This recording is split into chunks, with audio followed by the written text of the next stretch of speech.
강대국은 목소리를 높입니다. 약소국은 고개를 숙이죠. 이것이 국제정치의 문법입니다. 그런데 이 문법을 완전히 뒤집은 나라가 있습니다. 강대국 사이에 끼어 있으면서도 절대 굴복하지 않았고, 지독한 전쟁을 겪고 휘청일 때도 있었지만 결코 무릎을 꿇지 않았던 나라.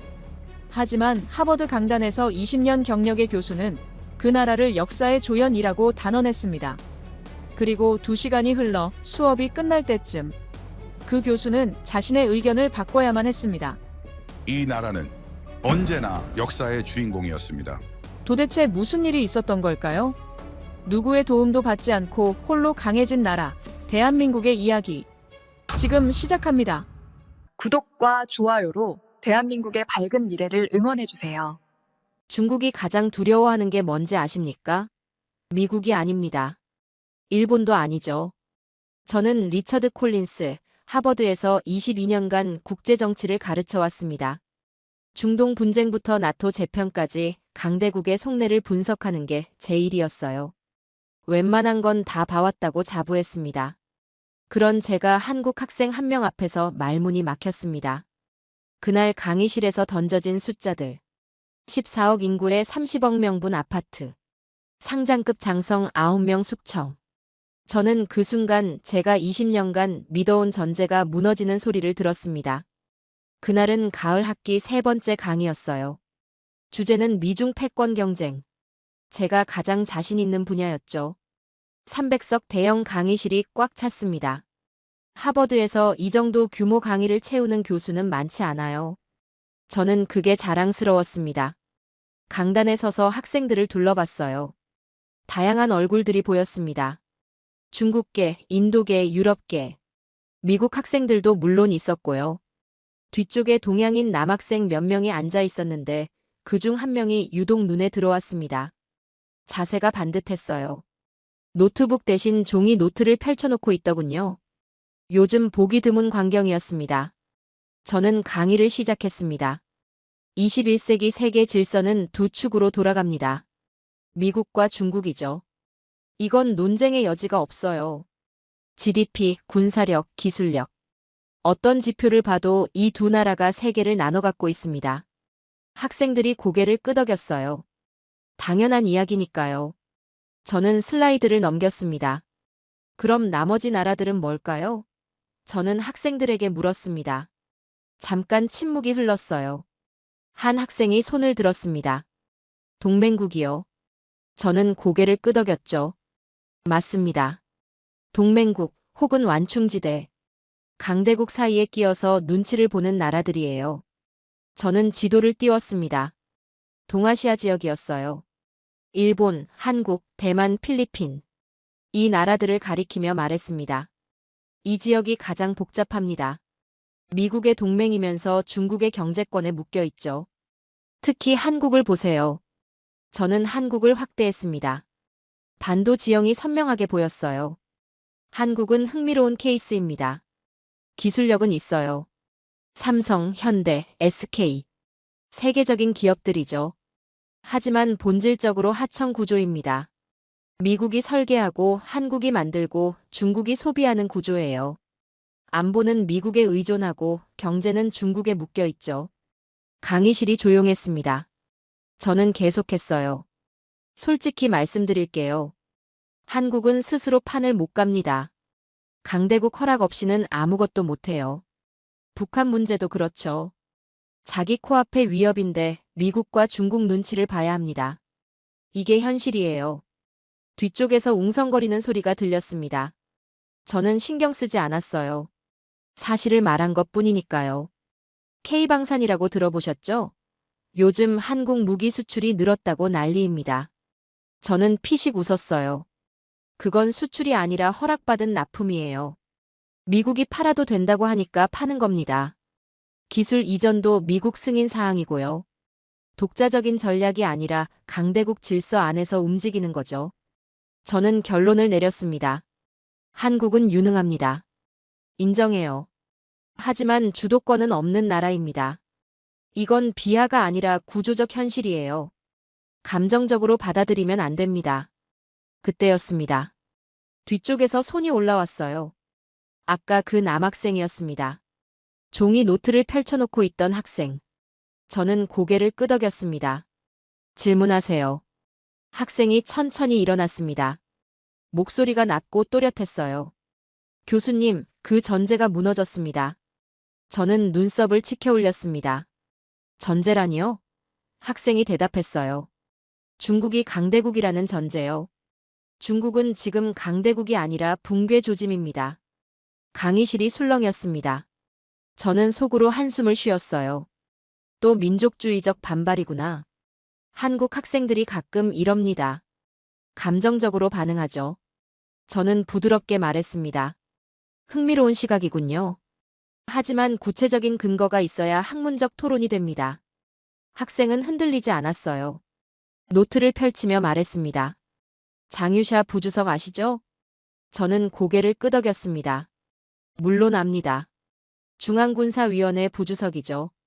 시진핑의 오른팔이라고 불리는 인물이에요. 학생이 말했습니다. 그가 러시아 방문 후 10일간 사라졌습니다. 중국 관영 매체도 러시아 측도 후속 보도를 끊었어요. 아무런 설명이 없었습니다. 저는 손을 저었어요. 그건 소문입니다. 독재국가에서 일정이 공개되지 않는 건 흔한 일이에요.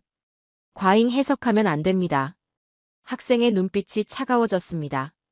교수님, 독재국가에서 사라짐은 단순 일정이 아닙니다. 권력 이동의 신호예요. 특히 군 수뇌부가 사라지면 그건 휴가가 아니라 지각 변동입니다. 강의실이 조용해졌어요. 학생들이 휴대폰을 꺼내기 시작했습니다. 녹화하는 것 같았어요. 저는 불쾌했습니다. 하버드 강단에서 학생이 교수에게 강의를 하려 드는 건가요? 저는 목소리를 높였습니다. 한 가지 사례로 체제 붕괴를 논하는 건 비약입니다. 좀 더 신중해야 해요. 학생이 대답했습니다. 목소리가 더 낮아졌어요. 그럼 상장 9명 군적 박탈은 소문입니까? 저는 멈칫했습니다. 상장 9명? 학생이 노트를 읽었어요. 2023년 하반기부터 2024년까지 중국 인민해방군 상장급 장성 9명이 군적과 당적을 박탈당했습니다. 공식 사유는 부패. 하지만 이들의 공통점이 있어요. 전부 친시진핑 계열이었습니다. 강의실 공기가 싸늘해졌습니다. 저는 대답하지 못했어요. 그 숫자는 알고 있었습니다. 하지만 그렇게 연결해서 생각해 본 적은 없었어요. 학생이 계속했습니다. 교수님은 중국을 시스템으로 보시죠. 저는 권력으로 봅니다.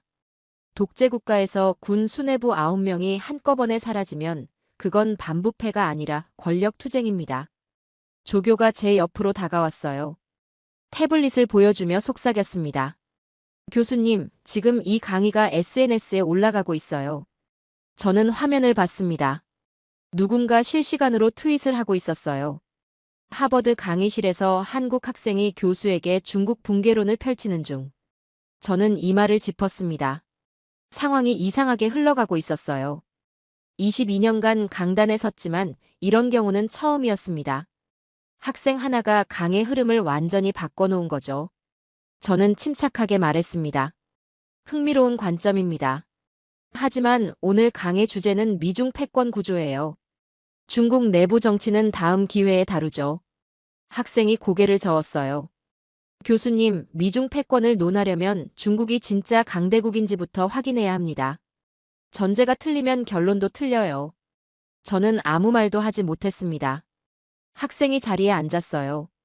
강의실에는 묘한 정적이 흘렀습니다. 학생들이 저를 바라보고 있었죠. 뭔가 대답해야 했습니다. 하지만 저는 그 순간 무슨 말을 해야 할지 몰랐어요. 22년간 쌓아온 프레임이 흔들리는 느낌이었습니다. 중국은 강대국이다. 한국은 변방이다. 이게 제 강의의 기본 전제였어요. 그런데 지금 학생 하나가 그 전제에 금을 내고 있었습니다. 저는 물을 한 모금 마셨어요. 손이 미세하게 떨렸습니다. 그걸 학생들이 눈치챘을까요? 모르겠습니다. 저는 다음 슬라이드로 넘기며 말했어요. 좋습니다. 그럼 다음 주제로 넘어가죠. 하지만 저는 알고 있었습니다. 이 강의는 이미 끝났다는 걸요. 학생의 질문이 강의실 전체를 지배하고 있었어요. 미중 패권? 아무도 그 주제에 집중하지 않았습니다. 모두가 아까 그 학생을 보고 있었죠. 그리고 저도 마찬가지였습니다. 저는 억지로 강의를 이어갔습니다. 하지만 집중이 안 됐어요. 슬라이드를 넘기면서도 계속 뒤쪽을 의식했죠. 그 학생이 또 손을 들까 봐요. 10분 정도 지났을까요? 저는 중국의 정치 시스템을 설명하고 있었습니다. 중국에는 선거가 없습니다. 하지만 시스템이 있어요. 집단 지도 체제, 세대 교체 원칙, 파벌 간 균형.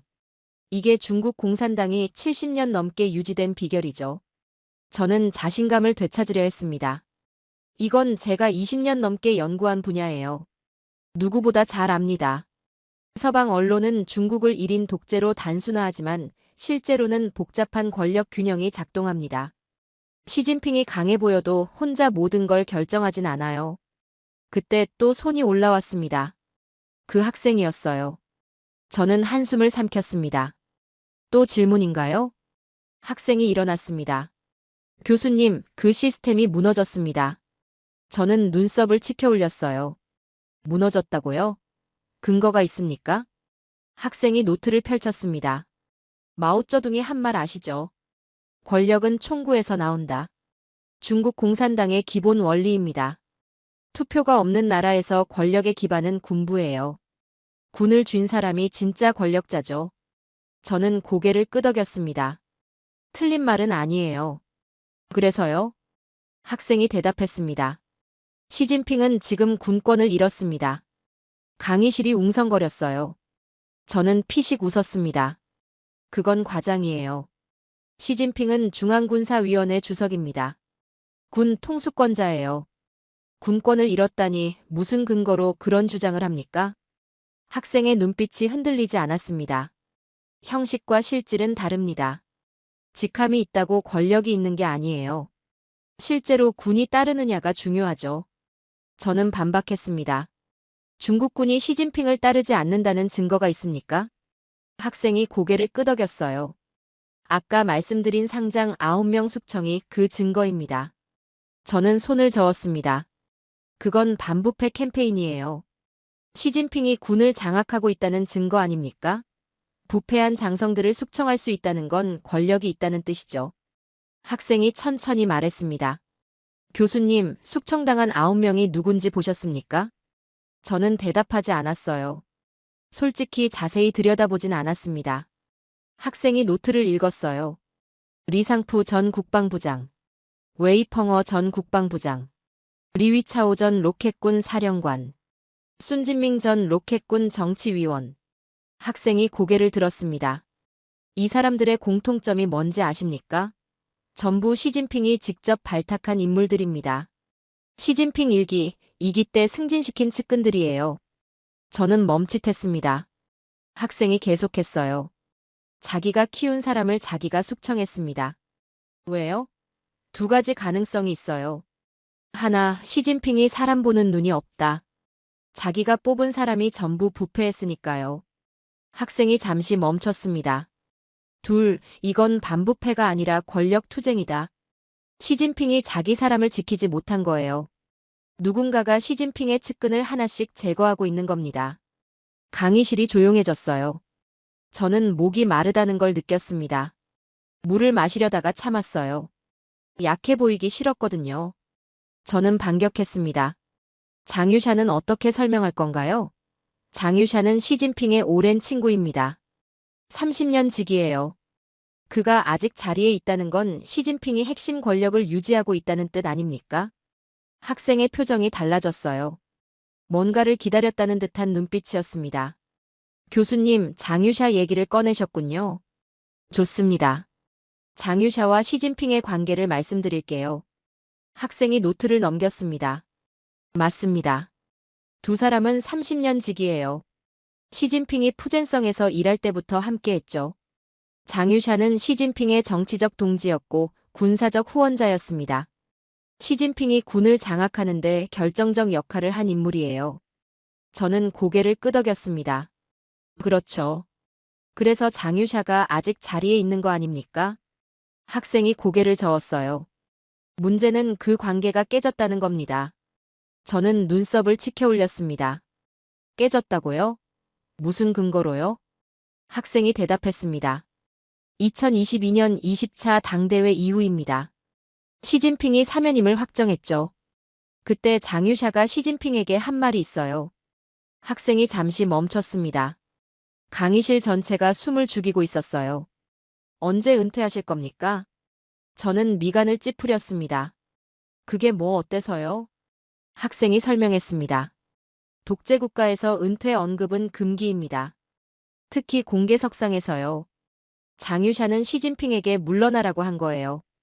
최측근이 최고 권력자에게 은퇴를 언급했다. 이건 단순한 질문이 아닙니다. 도전이에요. 저는 고개를 저었습니다. 그건 해석의 문제 아닙니까? 친한 사이니까 농담처럼 한 말일 수도 있어요. 학생의 눈빛이 차가워졌습니다. 교수님, 독재자에게 농담은 없습니다. 말 한마디가 생사를 가르는 세계예요. 장유샤 정도 되는 인물이 그걸 모를 리 없죠. 저는 말문이 막혔습니다. 학생이 계속했어요. 그 이후로 둘의 관계가 달라졌습니다. 장유샤가 러시아를 방문하고 10일간 사라진 건 그 연장선이에요. 중국 관영 매체가 보도를 끄는 건 장유샤를 보호한 게 아닙니다. 시진핑 측에서 장유샤를 지우려 한 거예요. 강의실 뒤쪽에서 누군가 말했습니다. 그건 음모론 아닌가요? 저는 그쪽을 봤어요. 중국계로 보이는 여학생이었습니다. 학생이 그쪽을 향해 고개를 돌렸어요. 음모론이요? 여학생이 말했습니다. 증거가 없잖아요. 장유샤가 사라졌다, 관계가 깨졌다, 전부 추측이에요. 서방 언론이 만들어낸 프레임일 수도 있고요. 학생이 천천히 고개를 끄덕였습니다. 좋은 지적입니다. 그럼 증거를 보여드릴게요. 학생이 노트에서 종이 한 장을 꺼냈습니다. 프린트된 자료였어요. 2024년 7월. 중국 인민해방군 창설 97주년 기념식. 시진핑이 참석했습니다. 그런데 이상한 점이 있었어요. 학생이 종이를 들어 보였습니다. 장유샤의 좌석 배치가 바뀌었습니다. 원래 서열대로면 시진핑 바로 옆이어야 해요. 그런데 세 번째 줄로 밀려났습니다. 저는 눈을 가늘게 떴어요. 학생이 설명했습니다. 독재국가에서 좌석 배치는 권력 지표입니다. 말로는 거짓말을 해도 배치로는 못해요. 장유샤가 밀려났다는 건 그의 권력이 추락했다는 뜻입니다. 강의실이 술렁였어요. 학생들이 서로 얼굴을 쳐다봤습니다. 저는 분필을 들었어요. 뭔가를 써야 할 것 같았는데 손이 움직이지 않았습니다. 학생이 마지막으로 말했습니다. 교수님, 중국에 시스템이 있다고 하셨죠. 그 시스템은 이미 무너졌습니다. 시진핑은 측근을 잃었고 군부는 갈라졌어요. 권력은 총구에서 나오는데 그 총구가 지금 흔들리고 있습니다. 저는 아무 말도 하지 못했어요.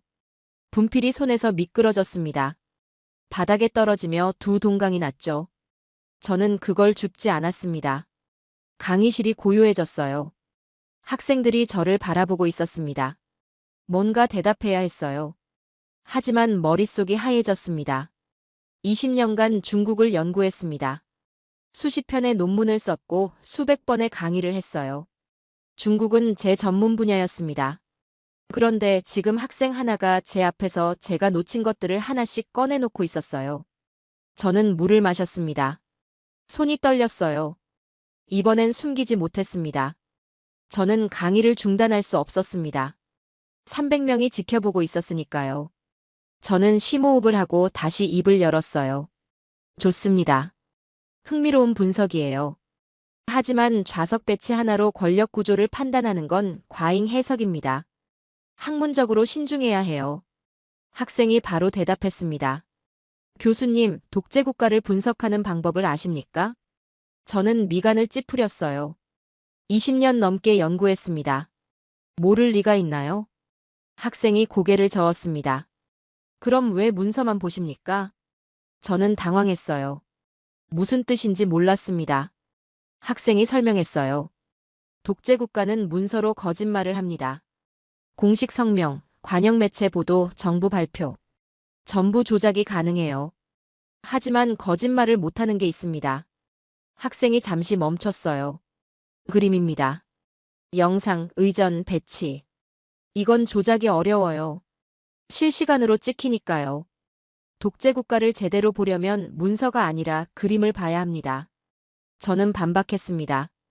그건 차이나 워처들의 방법론이죠. 학술적으로 검증된 건 아니에요. 학생이 대답했어요.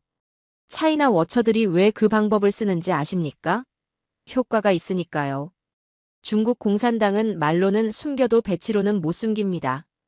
저는 팔짱을 꼈습니다. 구체적인 예를 들어보세요. 학생이 노트를 펼쳤어요. 2024년 상반기입니다. 중국 관영 매체 보도에서 이상한 점이 발견됐어요. 시진핑을 지칭하는 표현이 바뀌었습니다. 저는 눈썹을 치켜 올렸어요. 어떻게요? 학생이 설명했습니다. 원래 시진핑을 부를 때 핵심이라는 표현을 씁니다. 당의 핵심, 인민의 영수.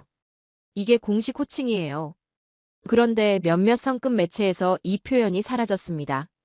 저는 어깨를 으쓱했어요. 실수일 수도 있죠. 지방 매체가 뭘 알겠습니까?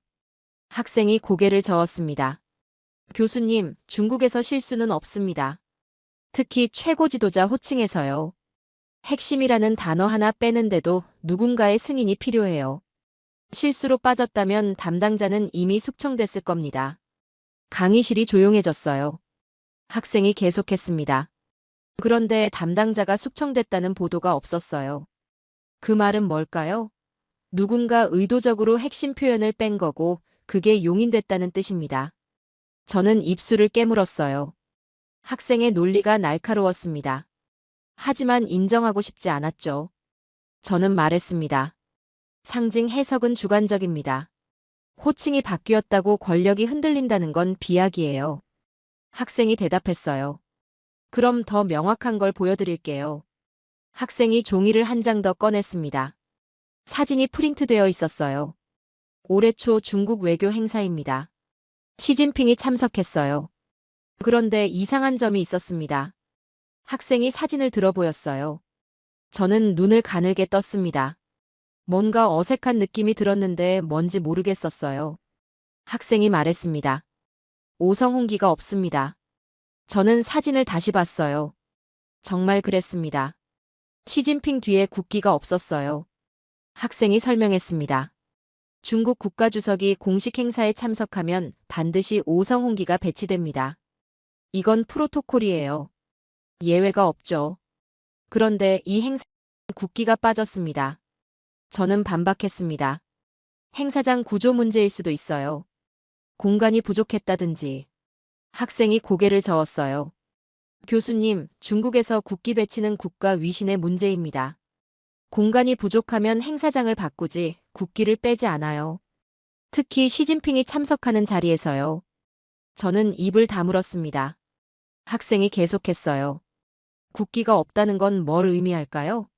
시진핑이 국가를 대표하지 못한다는 신호입니다. 누군가 의도적으로 그 상징을 뺀 거예요. 강의실이 술렁였어요. 학생들이 서로 속삭이기 시작했습니다. 저는 짜증이 났어요. 수업이 완전히 산으로 가고 있었거든요. 저는 목소리를 높였습니다. 상징 과잉 해석입니다. 국기 하나 없다고 권력이 흔들린다는 건 논리적 비약이에요. 좀 더 신중해야 합니다. 학생이 침착하게 대답했어요. 교수님, 민주주의 국가에서는 상징이 그냥 상징입니다. 국기가 빠져도 큰 문제가 안 되죠. 대통령이 실수해도 탄핵당하지 않습니다. 시스템이 권력을 통제하니까요.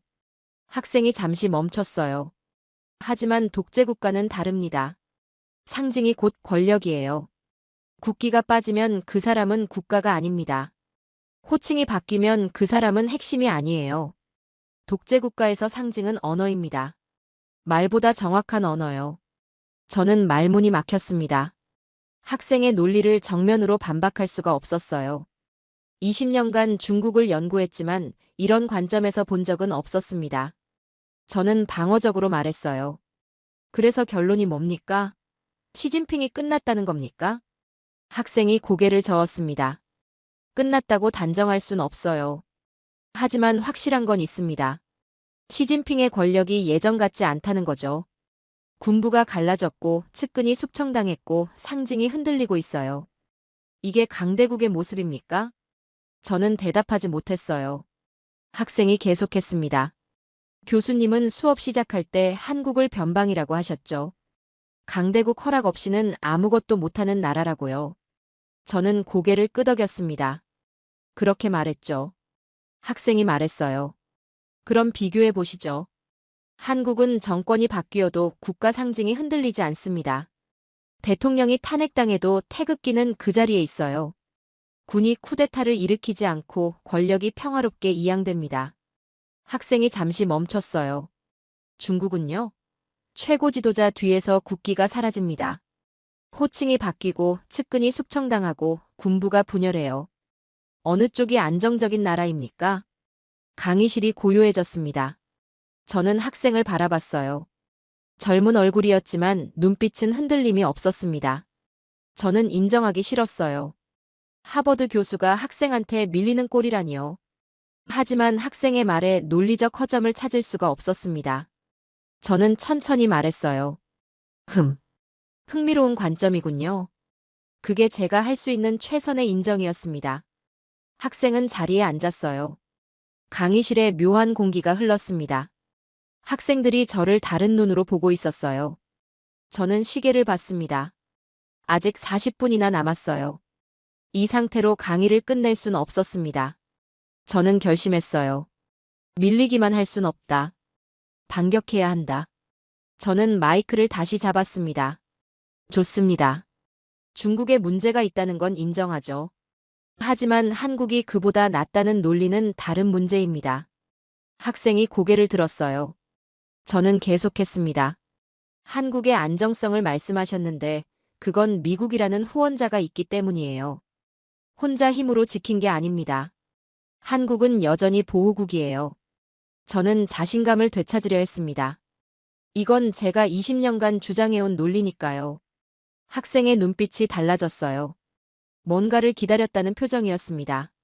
저는 공세를 이어갔습니다. 한국의 자부심은 이해합니다. 진심이에요. 전쟁의 폐허에서 일어났고 경제 성장을 이뤘고 민주화까지 달성했죠. 대단한 성취예요. 저는 잠시 멈췄어요. 학생들이 집중하고 있었습니다. 하지만 현실을 직시해야 합니다. 한국은 구조적으로 보호국이에요. 주한미군 2만 8천 명이 주둔하고 있죠. 전시작 정권도 미국이 가지고 있습니다. 자기 나라 군대를 자기가 통제하지 못하는 나라예요. 강의실이 조용해졌어요. 뒤쪽에서 한국인 학생들이 굳은 표정을 짓고 있었습니다. 저는 계속했어요. 북한을 보세요. 한국의 코앞에 있는 위협입니다.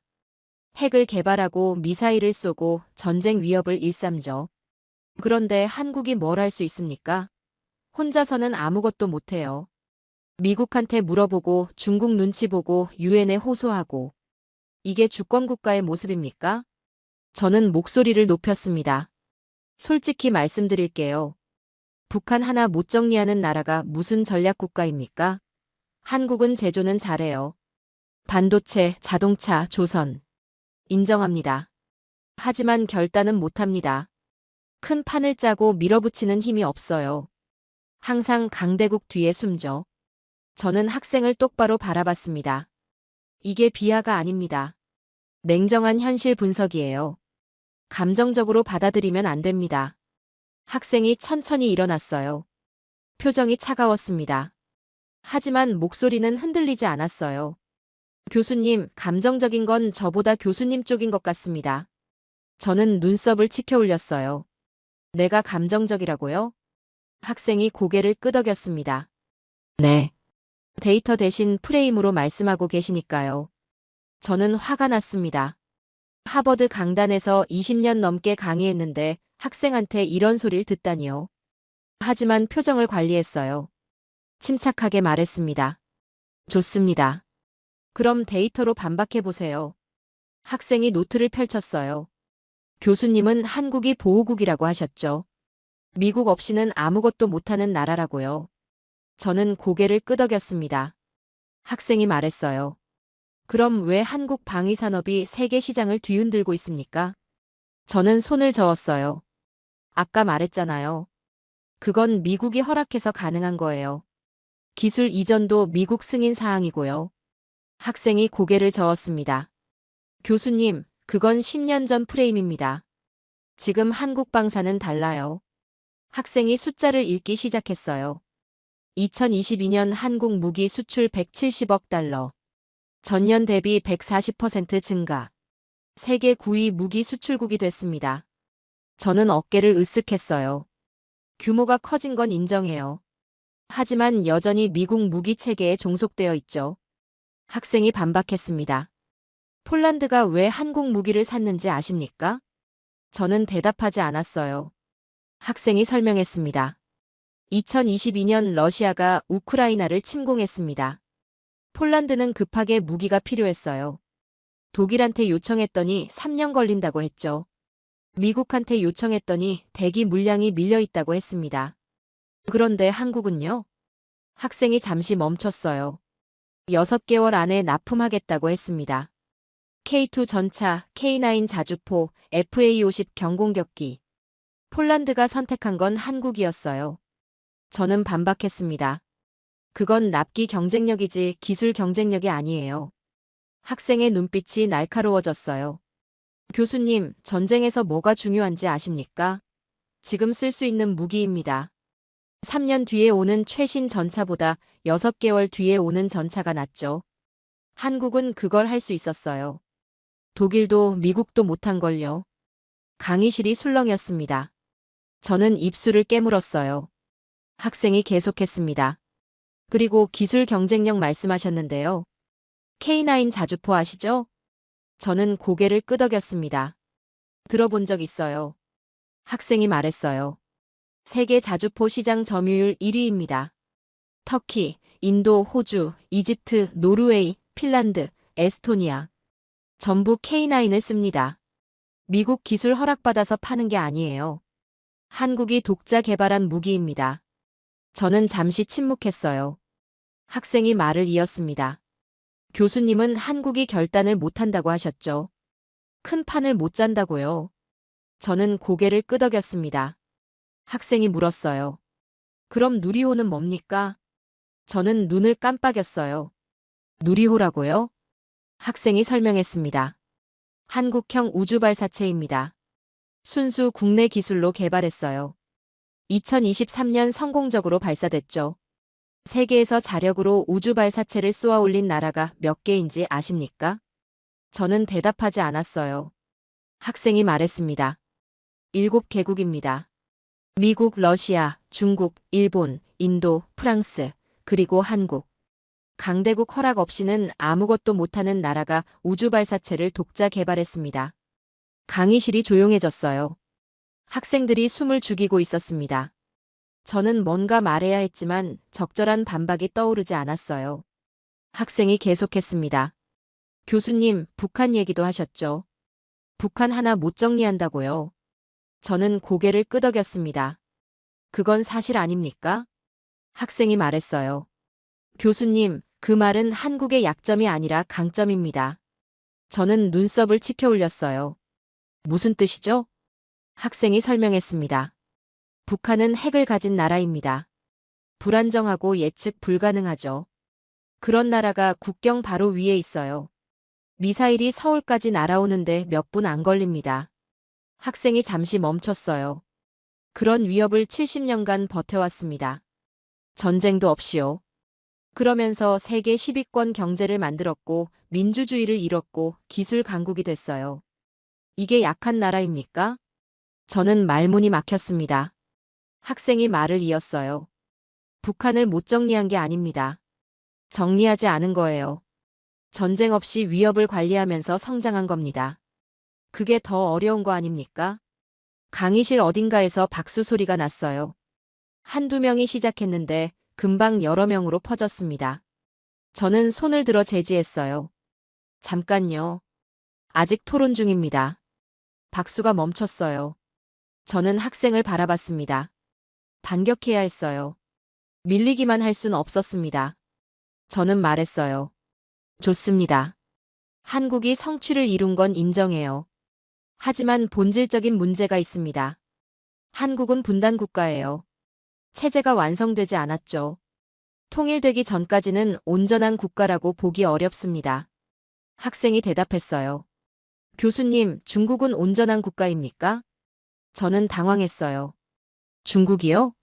학생이 고개를 끄덕였습니다. 티베트는 독립을 원합니다. 신장 위구르도요. 홍콩은 자치권을 빼앗겼고 대만은 중국이라고 인정하지 않아요. 중국이야말로 분열 위험이 가장 큰 나라 아닙니까? 저는 입을 다물었어요. 학생이 계속했습니다. 한국은 분단됐지만 내부는 통합되어 있습니다. 지역 감정이 있어도 분리 독립을 원하는 곳은 없어요. 군이 쿠데타를 일으키지 않고 정권이 평화롭게 교체됩니다. 학생이 목소리를 높였어요. 중국은요? 군부가 갈라지고 지방이 흔들리고 소수민족이 튀어나가려 합니다. 어느 쪽이 안정적인 나라입니까? 저는 대답하지 못했어요. 학생이 말을 이었습니다.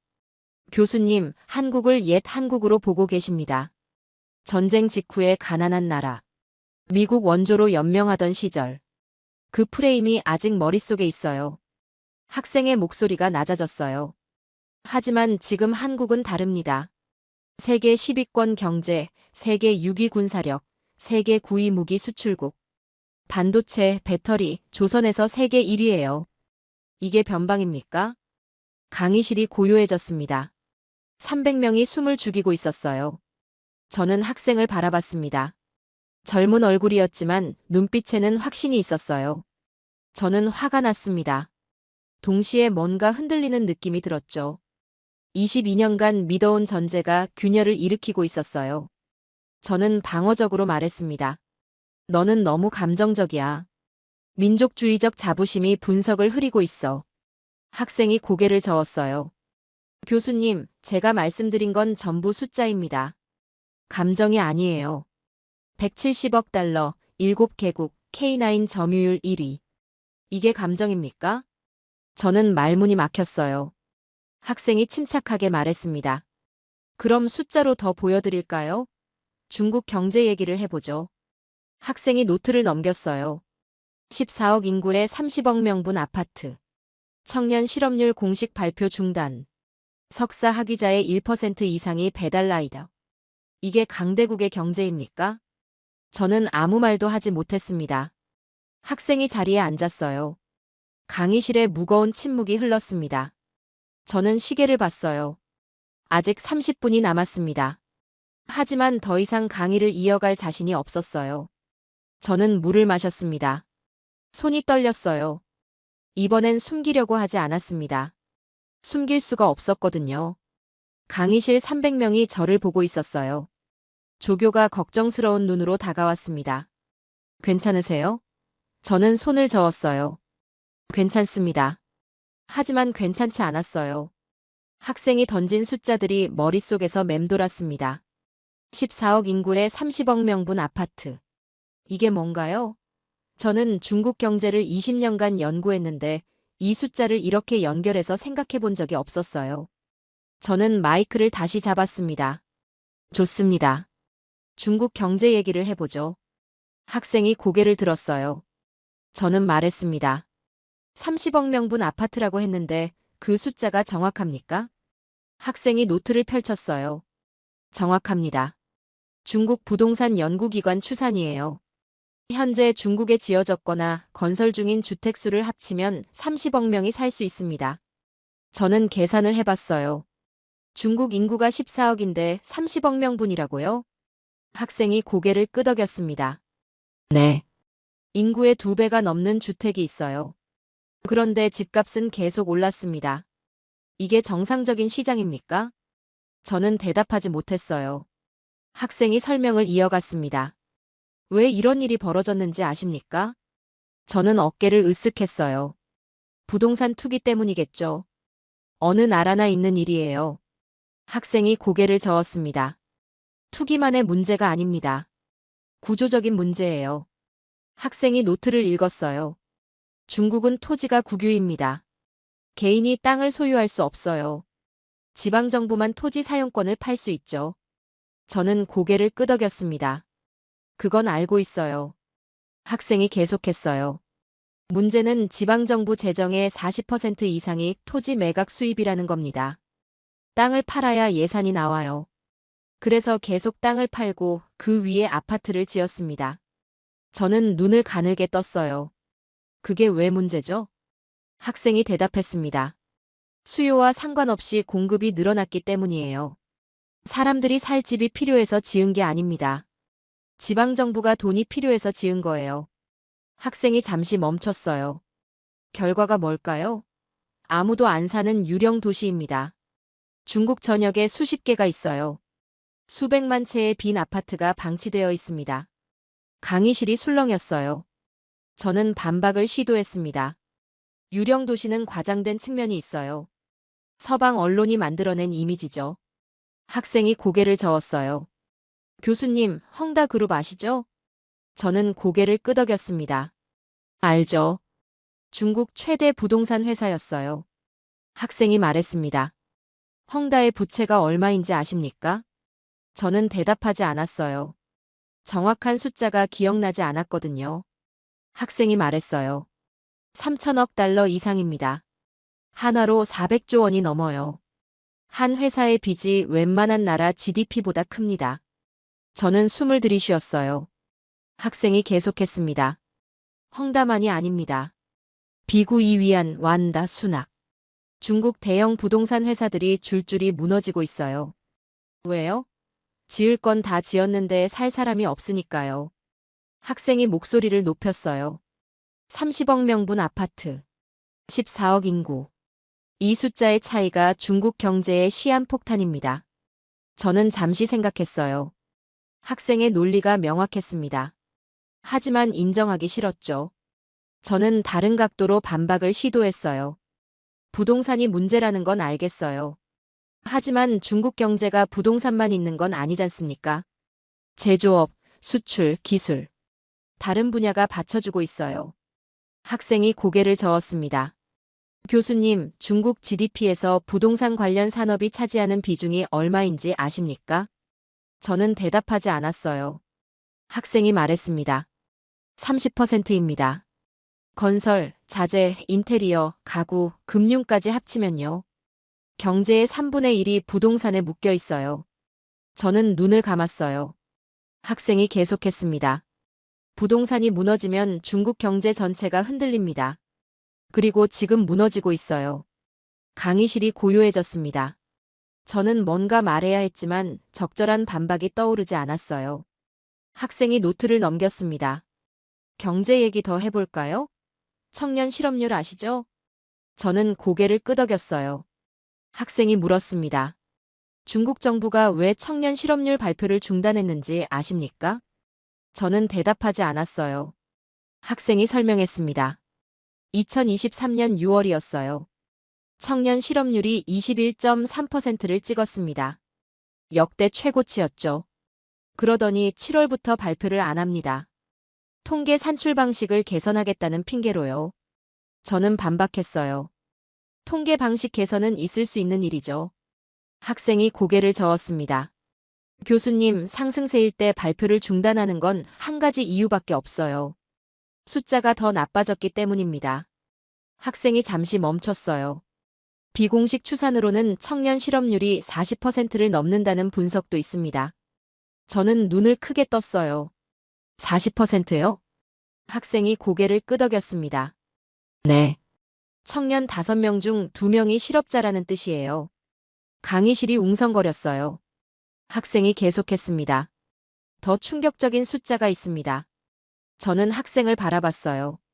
학생이 말했습니다. 중국 배달 라이더 중 석사 학위 소지자 비율이 1%를 넘었습니다. 저는 당황했어요.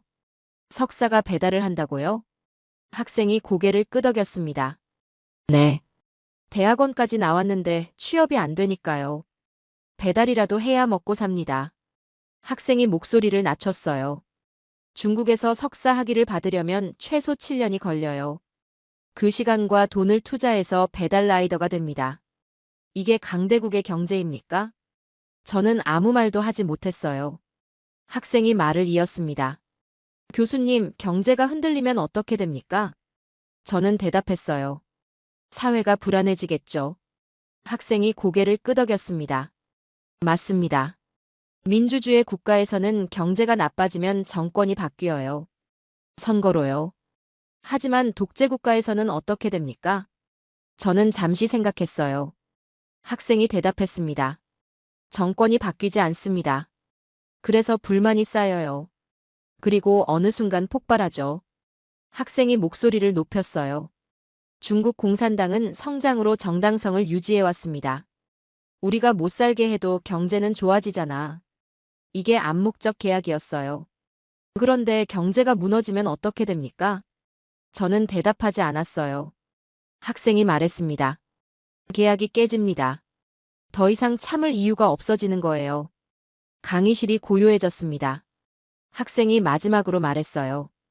교수님, 한국과 비교해 보시죠. 한국도 부동산 문제가 있어요. 집값이 오르고 가계 부채가 늘었죠. 학생이 잠시 멈췄어요. 하지만 한국은 부동산이 흔들려도 체제가 흔들리지 않습니다. 정권이 바뀌면 정책을 수정해요. 시장이 조정되고 시스템이 복원됩니다. 학생이 목소리를 낮췄어요. 중국은 다릅니다. 경제가 흔들리면 권력 기반이 흔들려요. 수정할 방법이 없습니다. 선거도 없고 야당도 없고 언론 자유도 없으니까요. 학생이 결론을 내렸습니다. 한국은 실패하면 바로잡습니다. 중국은 실패하면 숨기고 더 밀어붙여요. 그래서 한국이 강한 겁니다. 수정할 수 있으니까요.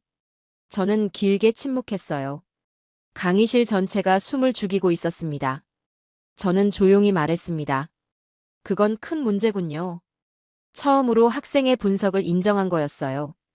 강의실 어딘가에서 탄식 같은 소리가 났습니다. 저는 손으로 이마를 짚었어요. 20년간 중국을 연구했습니다. 논문을 쓰고 강의를 하고 자문을 했어요. 중국의 부상을 분석하고 미래를 예측했습니다. 하지만 지금 학생 하나가 제가 놓친 것들을 하나씩 꺼내놓고 있었어요. 30억 명분 아파트, 청년 실업률 40%, 석사 배달 라이더. 이 숫자들이 머릿속에서 맴돌았습니다. 저는 학생을 바라봤어요. 그가 물었습니다. 교수님, 이래도 중국이 강대국입니까? 저는 대답하지 못했습니다. 강의실에 무거운 침묵이 흘렀습니다. 저는 시계를 봤어요. 아직 20분이 남았습니다. 하지만 원래 준비한 강의는 이미 의미가 없어졌죠. 저는 결심했어요. 이왕 이렇게 된 거 제대로 파보자. 저는 마이크를 잡았습니다.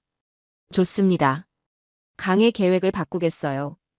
오늘은 즉흥 토론으로 가죠. 학생들이 웅성거렸어요. 조교가 놀란 표정을 지었습니다. 하버드에서 22년간 강의했는데 이런 건 처음이었거든요. 저는 학생을 바라봤어요. 당신 분석대로라면 중국은 붕괴 직전입니다. 그럼 그 다음은 뭡니까? 중국이 실제로 무너지면 어떻게 됩니까? 학생이 천천히 일어났습니다. 교수님, 그 질문을 기다렸습니다. 학생이 노트를 펼쳤어요. 중국의 핵심 문제는 경제가 아닙니다. 통치 구조예요. 저는 눈썹을 치켜 올렸어요. 통치 구조요? 학생이 고개를 끄덕였습니다. 중국은 이상한 나라입니다. 정치는 독재인데 경제는 자본주의예요. 공산당이 지배하면서 시장 경제를 돌리죠. 이 조합이 30년간 성공했습니다. 하지만 지금 한계에 도달했어요. 저는 물었어요. 왜요? 학생이 설명했습니다. 독재와 자본주의는 원래 안 맞는 조합이에요. 자본주의는 자유를 먹고 자랍니다. 정보의 자유, 이동의 자유, 선택의 자유. 이게 있어야 시장이 효율적으로 돌아가죠. 학생이 잠시 멈췄어요. 그런데 독재는 자유를 싫어합니다. 통제가 권력의 기반이니까요. 정보를 막고 이동을 제한하고 선택을 좁혀야 권력이 유지돼요. 저는 고개를 끄덕였습니다. 논리는 이해가 됐어요. 학생이 계속했습니다. 중국은 이 모순을 30년간 봉합해왔어요. 어떻게요? 성장으로요. 경제가 빠르게 성장하면 모순이 안 보입니다. 다들 돈 버느라 바쁘니까요. 학생이 목소리를 낮췄어요. 하지만 성장이 멈추면요? 저는 대답하지 않았어요. 학생이 말했습니다. 모순이 드러납니다. 그리고 중국은 지금 그 지점에 있어요. 강의실이 고요해졌습니다. 학생이 말을 이었어요. 중국 앞에 두 가지 길이 있습니다. 저는 귀를 기울였어요. 학생이 첫 번째 손가락을 폈습니다. 하나, 개혁입니다. 시장을 더 열고 자유를 확대하고 민간 경제를 살리는 거죠. 서방 경제학자들이 권하는 처방이에요. 저는 고개를 끄덕였습니다. 합리적인 선택 아닙니까? 학생이 고개를 저었어요. 교수님, 중국 공산당 입장에서 생각해 보세요. 자유를 확대하면 어떻게 됩니까? 저는 잠시 생각했어요. 학생이 대답했습니다. 통제가 약해집니다. 정보가 흐르고 사람들이 비교하기 시작해요. 왜 우리는 투표를 못하지? 왜 우리는 정부를 비판하면 잡혀가지? 학생이 목소리를 높였어요. 그리고 튀어나가려는 지역들이 있습니다. 티베트, 신장 위구르, 홍콩. 통제가 약해지면 이들이 움직여요. 독립을 요구하고 분리를 시도하죠. 저는 눈을 감았어요. 학생이 계속했습니다. 대만은요? 중국이 약해지면 대만은 더 강하게 독립을 주장할 겁니다. 미국도 뒤를 봐주겠죠. 학생이 결론을 내렸어요. 개혁은 분열입니다. 중국 공산당 입장에서 개혁은 자살이에요. 저는 반박을 시도했어요. 그럼 두 번째 길은 뭡니까? 학생이 두 번째 손가락을 폈습니다. 둘, 현상 유지입니다. 지금처럼 통제를 강화하고 억압으로 버티는 거죠. 저는 물었어요. 그건 가능하지 않습니까? 학생이 고개를 저었어요. 단기적으로는요. 하지만 장기적으로는 불가능합니다. 학생이 설명했어요. 경제가 계속 나빠지고 있어요. 청년 실업은 늘고 부동산은 무너지고 수출은 막히고 있죠. 이 상황에서 억압만 하면 어떻게 됩니까? 저는 대답하지 않았어요. 학생이 말했습니다. 불만이 쌓입니다. 그리고 어느 순간 폭발해요. 역사가 증명하죠. 1989년 천안문이 그랬습니다. 2019년 홍콩도 그랬고요. 학생이 목소리를 낮췄어요. 현상 유지는 질식입니다. 천천히 죽는 거예요. 강의실이 술렁였어요. 저는 정리했습니다. 그러니까 개혁하면 분열되고 안 하면 질식된다? 학생이 고개를 끄덕였습니다. 네. 이게 중국의 딜레마입니다. 출구가 없어요. 저는 잠시 침묵했어요. 학생의 논리가 명확했습니다. 반박할 구멍이 안 보였죠. 저는 천천히 말했어요. 붕괴 단계. 가능할 수도 있겠군요. 강의실이 조용해졌어요. 제가 처음으로 학생의 핵심 주장을 인정한 거였습니다. 학생들이 서로 얼굴을 쳐다봤어요. 학생이 말을 이었습니다. 교수님, 여기서 중요한 질문이 있습니다. 저는 고개를 들었어요. 학생이 물었습니다. 중국이 무너지면 어떻게 됩니까? 저는 생각해봤어요. 혼란이 오겠죠. 권력 공백, 경제 위기, 사회 불안. 학생이 고개를 끄덕였습니다. 맞습니다. 그런데 그 혼란이 중국 안에만 머물까요? 저는 눈을 가늘게 떴어요. 학생이 설명했습니다. 14억 인구가 흔들리면 동아시아 전체가 흔들립니다. 난민, 경제 충격, 군사적 불안정. 주변국 모두에게 영향이 가요. 학생이 목소리를 높였어요. 그리고 역사적 패턴이 있습니다. 독재 국가가 내부 위기에 빠지면 뭘 합니까? 저는 대답했어요. 외부로 관심을 돌리죠. 학생이 고개를 끄덕였습니다. 맞습니다. 전쟁입니다. 내부 불만을 외부의 적으로 돌리는 거예요. 애국심을 자극하고 위기를 전쟁으로 덮죠. 저는 등골이 서늘해졌어요. 학생이 계속했습니다. 중국이 위기에 빠지면 가장 위험한 시나리오가 뭘까요? 저는 대답하지 않았어요. 학생이 말했습니다. 대만 침공입니다. 내부 불만을 대만 문제로 덮는 거예요. 우리는 하나의 중국이다. 배신자를 응징한다. 이런 식으로요. 강의실이 웅성거렸어요. 학생이 말을 이었습니다. 아니면 한반도일 수도 있어요. 북한을 부추겨서 긴장을 높이는 거죠. 중국 입장에서는 주변이 불안해야 내부 문제가 안 보이니까요. 저는 잠시 생각했어요. 논리는 맞았습니다. 독재국가의 전형적인 패턴이죠. 저는 물었어요. 그럼 어떻게 해야 합니까? 중국이 무너지면 다 같이 망하는 건가요? 학생이 고개를 저었어요. 아닙니다. 그래서 안정축이 필요한 겁니다. 저는 눈썹을 치켜 올렸어요. 안정축이요? 학생이 말했습니다. 중국이 흔들릴 때 동아시아를 지탱할 수 있는 나라요. 경제력도 있고 군사력도 있고 동맹 관계도 단단한 나라. 저는 물었어요. 일본 말입니까? 학생이 고개를 저었습니다. 일본은 역사적 문제가 있어요. 한국, 중국과의 관계가 복잡하죠. 동아시아 전체를 묶을 수 있는 위치가 아닙니다. 저는 다시 물었어요. 그럼 미국이요? 학생이 대답했어요. 미국은 너무 멀어요. 태평양 건너에 있죠. 즉각적인 대응에 한계가 있습니다. 그리고 미국 국내 정치도 불안해요. 누가 대통령이 되느냐에 따라 아시아 정책이 흔들리죠. 저는 입을 다물었어요. 학생이 결론을 내렸습니다. 그래서 한국입니다. 강의실이 조용해졌어요. 학생이 말을 이었습니다. 한국은 지리적으로 동아시아 중심에 있어요. 경제력 세계 10위권, 군사력 세계 6위. 미국과 동맹 관계가 단단하고 일본과도 협력이 가능하죠. 학생이 목소리를 높였어요. 그리고 가장 중요한 건요. 한국은 제도가 안정적입니다. 정권이 바뀌어도 국가가 흔들리지 않아요. 군이 정치에 개입하지 않고 민주주의가 작동합니다. 저는 반문했어요. 한국이 그만큼 중요하다고요?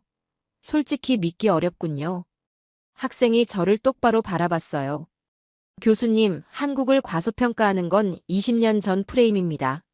지금 한국은 동아시아의 핵심 안정축이에요. 미국도 알고, 일본도 알고, 중국도 압니다. 학생이 잠시 멈췄어요. 교수님만 모르고 계신 거예요. 강의실이 술렁였어요. 누군가 웃음을 터뜨렸습니다. 저는 얼굴이 달아올랐어요. 하지만 동시에 뭔가 흔들리는 느낌이 들었습니다. 학생의 말이 맞는 것 같았거든요. 저는 창밖을 바라봤어요. 하버드 캠퍼스의 가을 하늘이 보였습니다. 붉은 단풍이 바람에 흔들리고 있었죠. 평화로운 풍경이었어요. 하지만 제 머릿속은 전혀 평화롭지 않았습니다. 권력은 총구에서 나온다. 마오쩌둥의 말이 머릿속을 맴돌았어요. 학생이 아까 인용한 문장이죠. 20년간 중국을 연구하면서 수백 번은 들은 말입니다. 하지만 오늘처럼 무겁게 느껴진 적은 없었어요. 저는 중얼거렸습니다. 혼잣말이었는데 마이크가 켜져 있었어요. 그렇다면 지금 총구는 어디에 있지? 강의실이 조용해졌습니다. 학생들이 저를 바라봤어요.